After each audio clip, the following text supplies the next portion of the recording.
Good evening, everyone, and thank you for attending Building Your Toolbox, a monthly educational series where individuals learn a pain management strategy or skill.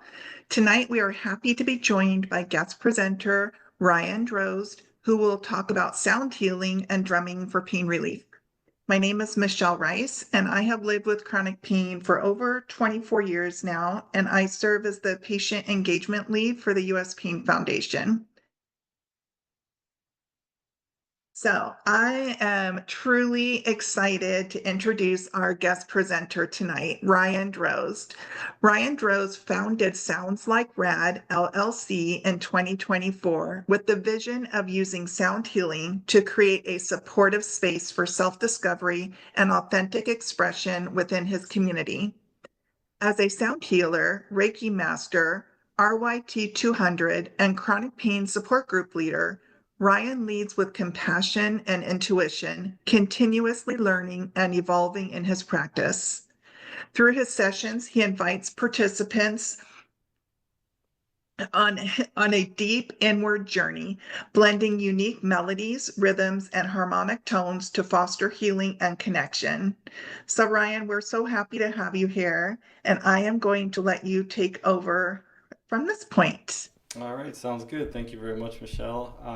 So again, I apologize for the mic setup. I had a headset mic, but I had to swap that out. I was having problems with it earlier. So apologize if you have any problems hearing me, but basically I got into sound healing and drumming last year. I was looking for an outlet. So I was looking for a way to express myself and also a way to kind of exercise and do something physical. So I was always a very physical person. I've lived with chronic pain for about 12 years now, and it's tough because it's taken a toll on me physically, especially. So I can't do the things that I used to do. With drumming, it's a way of getting outside of my body. So I'm able to get outside of my body, get into a different space, just hear the sounds around me, and participate and communicate with people in a circle. So I started off with drum circles, and then I quickly got into other sound healing modalities such as singing bowls. I've got a wave drum now, maracas, reed shaker. So there's a lot of different outlets out there. One thing that I want to share is that with sound healing, it's not just a specific note or frequency that causes healing or causes a response for everyone. So I look at sound healing as similar to music. So when you hear a song, it's not one note in that song that rings out as the most important note. It's the combination of notes and the combination of rhythms that really makes you feel something, and it really gives it that power, we'll call it. So that's kind of my approach. Is there's no one instrument, there's no one note, there's no one frequency that works for everyone. Some people love crystal singing bowls and metal singing bowls. Other people can't stand them, and that's totally fine. It's everyone has their own sort of affinity towards certain sounds and certain vibrations. So what I'd like to share today is a few different sound healing devices or sound healing tools. One of my favorites is actually drums. So I love drums, and I actually have this frame drum with me here. So I made this actually about a month ago. So I made this Native American style frame drum. This one's, I think, 18 inches, and they range typically from 15 to 21 inches. And this can be played either with my fingers, like with your hands, or you can use a mallet or a striker. So typically frame drums are played with a striker or a soft mallet. And a lot of times drumming, it has a tendency to cause entrainment with the brain. So the brain entrains to a certain rhythm or vibration or frequency, and then it focuses on that rather than what's going on in the physical body. So you may have heard of sound, let's say sound meditation, sound healing journeys. They all work the same way. So it's to try to entrain the brain to that certain vibration or frequency and cut out we'll call it the monkey mind or the egoic mind that is constantly on loop, trying to predict the future or go back to the past. So the nice thing about sound is it keeps us present in the now, and it allows us to possibly leave our body, or not. That's a bad word. Not leave, but take ourselves out of our physical body for, maybe a few minutes, maybe an hour, and just find some peace. So I know personally, I love that I can, kind of transport to somewhere else and not be in my physical body for a little bit, because it is difficult dealing with pain, 24/7. Every breath you feel that pain. It's a reminder of that pain. So I'm really big on allowing the body to rest, allowing the body to entrain to certain rhythms. So I'll just give you kind of a brief example of just kind of a drum rhythm here.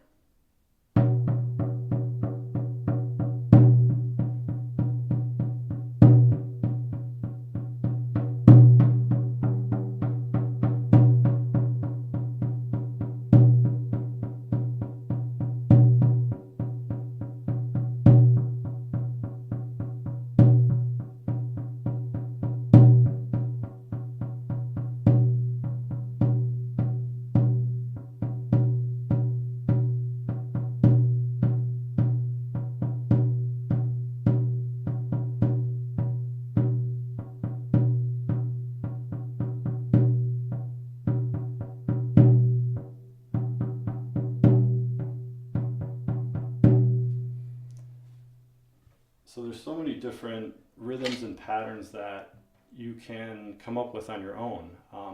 And that's really the beauty of drumming. There is no right way or wrong way.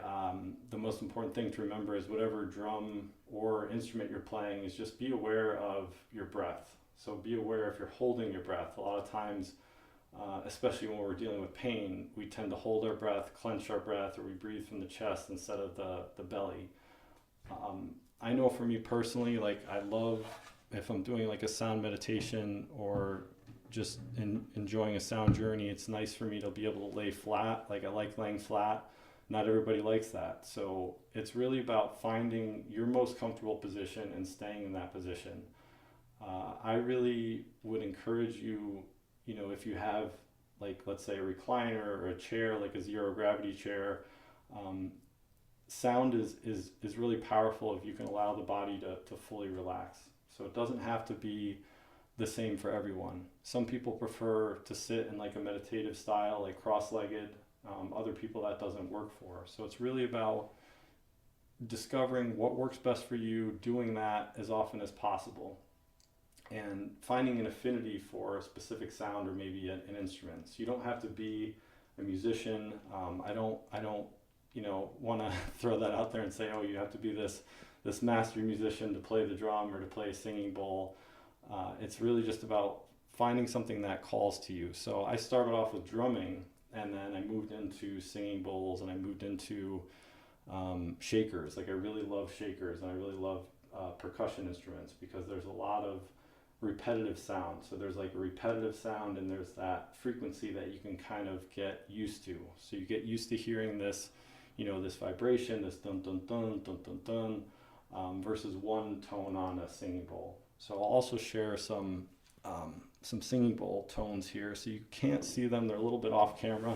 So I apologize for that, but I have a whole bunch of crystal singing bowls in front of me. So I'll just play some notes here.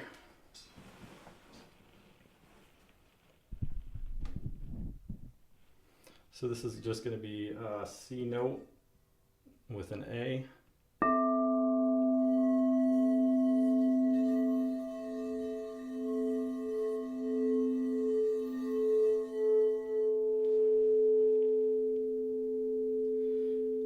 A perfect fifth, a D note with an A.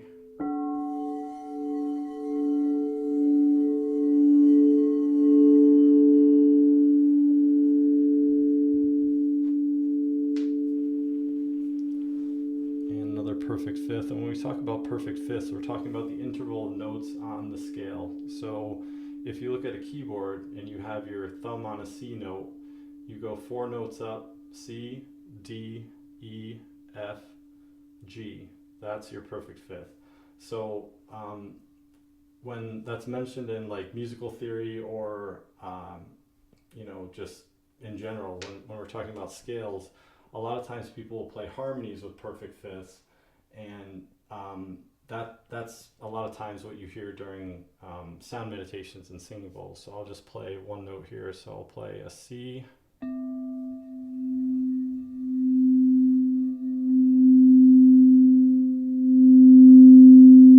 Paired with a G.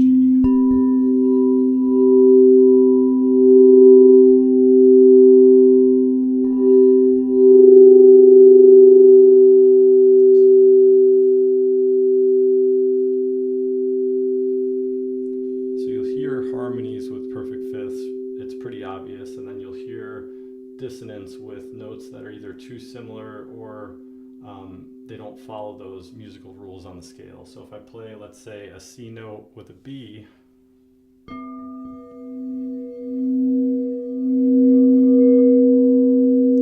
it's going to give me some weird kind of resonance. It doesn't really quite jive. So when you're playing, a lot of times you'll find that you'll be drawn to certain notes or certain frequencies. That's why I like to say there is no one healing frequency or one note that does everything. It's kind of like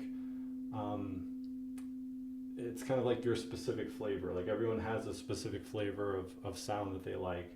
So you may be drawn one day to a C note. You really like the C note, the deep C note, or you may like the higher notes one day and then not like them the next. So there's nothing wrong with that.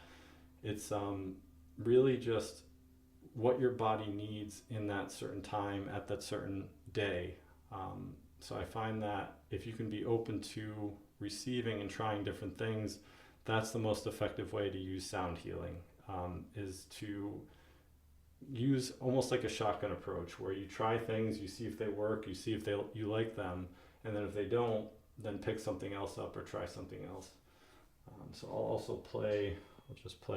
play a few notes here that are just kind of some harmonic notes, and then see what you think.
So with singing bowls, there is no right or wrong answer, and much like with sound and music in general, there is no best song or song that works for everyone. So that's what's cool about music. We all have different musical tastes and different things we prefer. Like I know personally, I really prefer piano. I like piano a lot. And from a frequency standpoint too, there's a lot of debate with singing bowls with hertz frequency. So there's like 432 hertz versus 440 hertz. And that refers to the tuning of A. So A in 440 is the most common musical tuning for orchestras, instruments, etc. So I just wanted to kind of clear the air on that, because there's a lot of people that say, oh, you have to buy singing bowls that have A tuned at 432 hertz versus 440, and I think that's really just unfounded. There's no scientific evidence to say that one tuning frequency is better than the other, and it has changed over the years so many times. So if you're looking into buying singing bowls of your own, don't get too hung up on A at 440 versus A at 432. I think no matter what your preference is, just buying bowls that are the same tuning frequency is really the most important thing, so that you don't have 5 bowls that are in one tuning frequency and then 2 bowls that are in another, or maybe one that's in one frequency and one that's in another. The other thing I'll share is some, I've got a metal singing bowl here as well. So metal has more of, I'll say like a brighter and more expansive feel. And oftentimes I don't like to actually sing these with a mallet. So I'll do both. So I'll do a mallet and then I'll also do just a striker. But most commonly with metal singing bowls, I'd recommend using a soft mallet to strike the edge of it versus trying to sing around the outside. And the reason for it is that the crystal singing bowls are made of silica, so they're essentially glass, and it's superheated, so it's smoothed out around the edges, and it's very easy to play around the edges and have a nice even edge. With the metal singing bowls, if they're authentic and they're made properly, they're hand hammered. So each of these is hand hammered, and the edges are not uniform, so they're very kind of rough and jagged. And you'll notice there's some kind of marks and stuff on the bottom, or there may be an image or a design. So there's a lot going on in metal singing bowls. There's not that machine-made perfection. So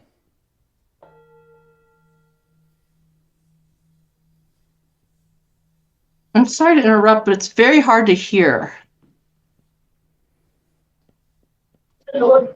I completely agree. yeah, sorry about that. Is it the mic? Hard to hear me? Yeah, I think you need to move your mouth closer to the mic. You guys said at the beginning of the presentation, there may be parts that are a little bit difficult to hear, trying to set up the talking part versus the sound part of this. It is being recorded, so if you are having trouble hearing, we're hoping the recording will be able to play with the volume a little bit more, so any parts that you miss, you'll be able to catch at that point. And then just please stay muted for the rest of Ryan's presentation. We really appreciate it. Thank you. Go ahead, Ryan.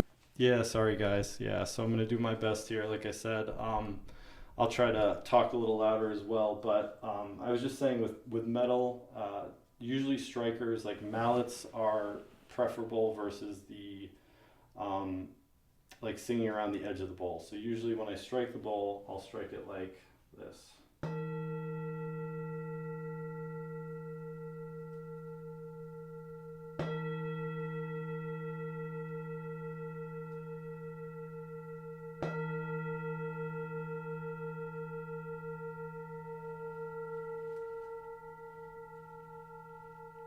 And so just totally different sound from crystal, obviously.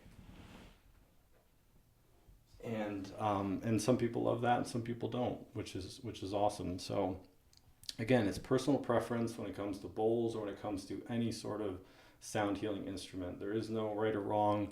One thing I have noticed is with crystal or metal, if you buy low quality crystal singing bowls, you'll notice a big difference in how long the sustain is. So when you go to sing the bowl on the outside of the bowl, the high quality singing bowls will really carry that sound and have a long sustain for a long time. The metal bowls, that holds true as well, but again, I'd say they sound better, at least to me, if they're hand hammered, they're made by hand, they're not machine made. The machine made ones kind of sound a little tinny to me, or they can be kind of sharp. Another really great tool that I love is I've got a reed shaker here. So this is actually a Peruvian style chicapa, and chicapas are used a lot of times in ceremony. So it could be used in a ceremony, or it could be used just in a meditative setting, and it's just really a bundle of reeds. So it's very simple, and it makes kind of a cool swishing noise. So this is really relaxing. I get to use this a lot, and I love using this in sound meditation. So I'm just gonna give you guys a brief sample of chicapa.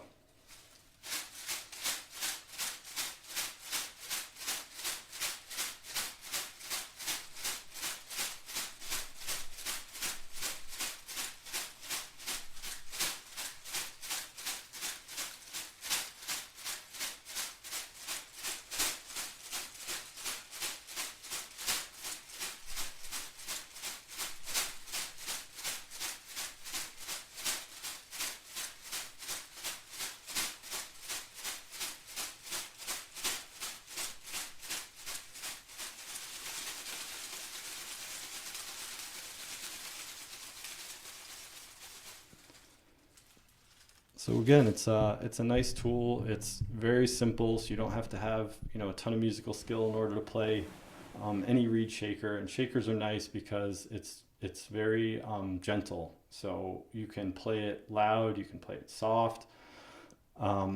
Especially maracas. I really love maracas because they have that kind of like that quality that just cuts through mental chatter. So a lot of times I've noticed, like, if I'm having a problem focusing, or if I'm having trouble relaxing, just a nice beat, like a soft steady beat, or a soft kind of maraca will snap me out of whatever mental chatter is going on. So I'll give you a sample of that as well.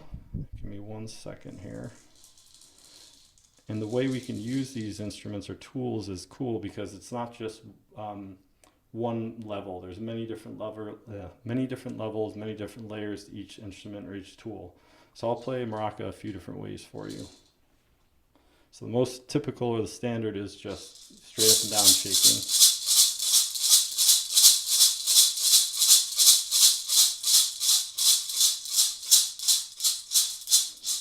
But I really enjoy kind of doing more of a swirling motion and then adding more depth or more layer to the sound.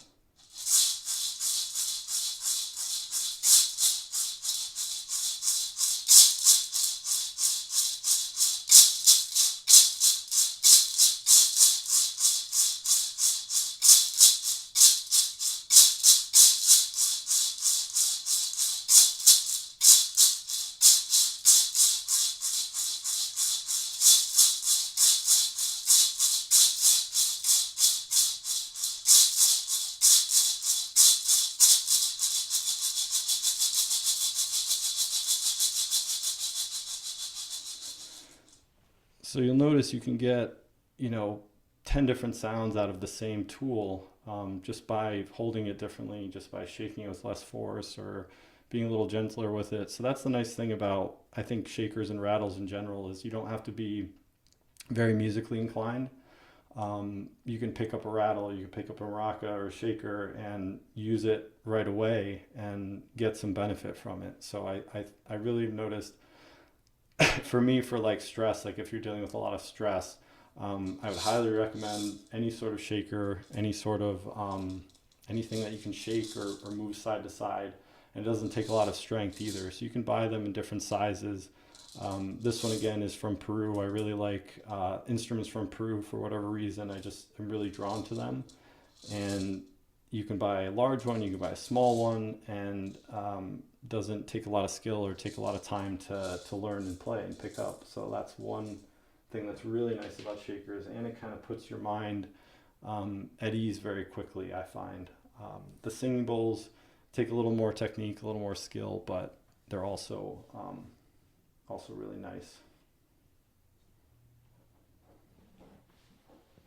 And I've got another drum for you here. So this isn't the typical like percussive drum. So most drums have that, percussion where you have a bass note, you typically have a tone note, or you may have like a louder, higher pitched note. This is more like a rain stick. So this is a disc drum or a wave drum.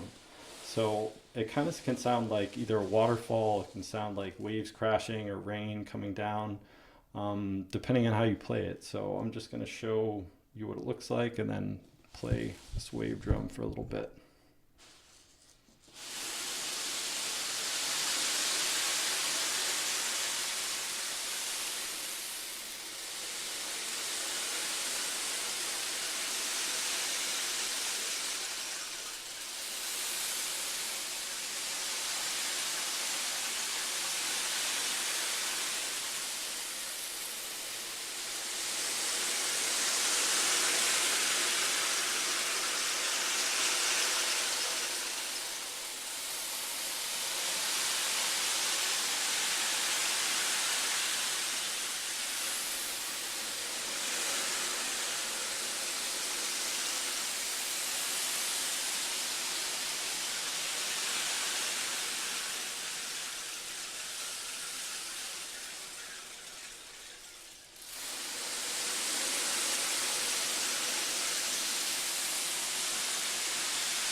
So that is really nice. Like that's something that again doesn't take a lot of skill. It's very similar to a rain stick. It's just a circular disc, and it has either beads or some form of pebbles or stones in there, and they move around. And it's really cool because it just reminds me of like rainfall. Either rainfall coming down or the beach. You can get it to sound like waves coming into shore, coming in, and then going out. And that is actually the instrument, I think, or the tool that I've gotten the most compliments on and questions about. It's just a really unique instrument. I love it. Like Remo sells one. I know there's like a Remo style disc drum. I got this, I think it was on Etsy. And so there's a lot of different ones out there, but I really love this style of drum. All you're doing is moving your hands side to side. It's relaxing, it's meditative. You can really get lost in the sound and not have to have a musical degree or music background in order to use it. So that's one of the things I love about it. You can just play with it, you can pick it up, you can hold it, move it side to side. And again, the goal for me at least is to be able to manage my stress, manage my pain day to day, and maybe get some reprieve. So I'm looking for some reprieve. I want to be able to transport myself for a little bit outside of my body, away from the pain, that's constantly there, and just focus on playing, making music, making a sound. I think it's very important to keep that sense of play and wonder when dealing with pain. So I have one more brief instrument that I'll share, and then we can get into the Q&A here. So they're called tingsha bells.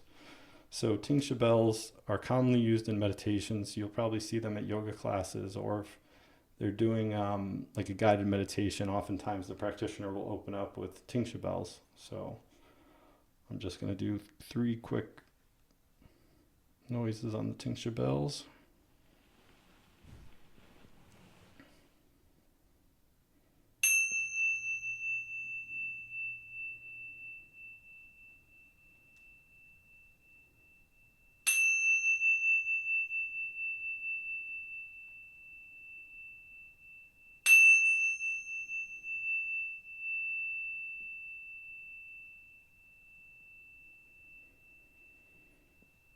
So these are great. They're very cutting. They're very loud, high frequency, high pitched, and they're really good for opening meditation or closing meditation, in my opinion.